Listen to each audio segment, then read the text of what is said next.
After your child died, did you feel abandoned by your friends or by the people that you expected to be there for you? When we think about how our relationships grow and change, sometimes the loss of friendships are inevitable. Hi, my name is Melanie, and in Monday morning message number 32, I want to address this topic of changing friendships and relationships after our children die. In the first 3 weeks after Garrett died, our lives were a revolving door of friends, of acquaintances, of colleagues, neighbors, and strangers reaching out to us, offering support and compassion in any way that they knew how. But after a while, the people slowly stopped checking on us. And honestly, at first, I was resentful. I didn't understand why some of my friends stopped asking me how I was. I didn't understand why someone could see me in the grocery store and quickly turn around and go the other way to avoid talking to me. I started to feel a little bit like a leper in my own community, and I didn't understand why. Did these people think I was just over it? Didn't they care anymore? And eventually I realized that I was being a little bit selfish. No one's life had changed like mine had. And it wasn't that people stopped caring. Even those people who I felt were absent still cared. They just didn't know how to help me. And really, I didn't know how to help me. And I know that so many people worried about saying the wrong thing. They worried that bringing up Garrett's name would make me cry. And they worried that not bringing up Garrett's name would make them seem insensitive. And so they didn't know what to do. And quite honestly, on any given day, the answer may have been different.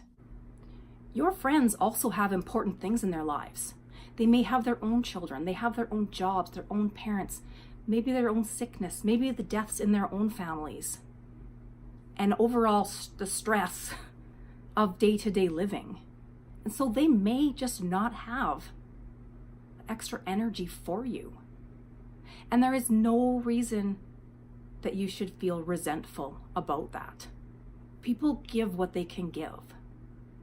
You know, after Garrett died, I had a very close, small circle of friends who I could talk to very candidly, and I would talk through anything that I needed to talk through.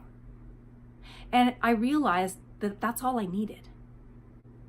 You have those people in your life too. They just might not be the people that you expected them to be. So don't be afraid to let them in.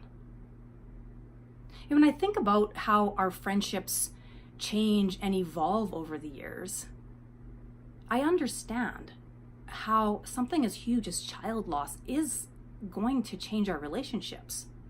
You know, when I was in my early 20s, I was starting a new job, and I had friends who had started their families, and they had babies, and they were worried about diapers and teething. And I lost contact with some of those people. Not because I didn't care, not because they didn't care, but because we were at just different stages in our lives. And I think that happens as we grow and change.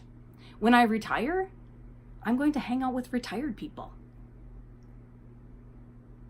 And so I think we can also reach out to some other bereaved parents and find some new friendships there.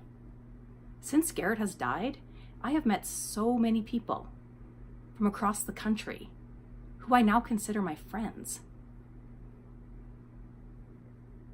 And so rather than be resentful of the people in your lives who aren't able to give you what you think you need,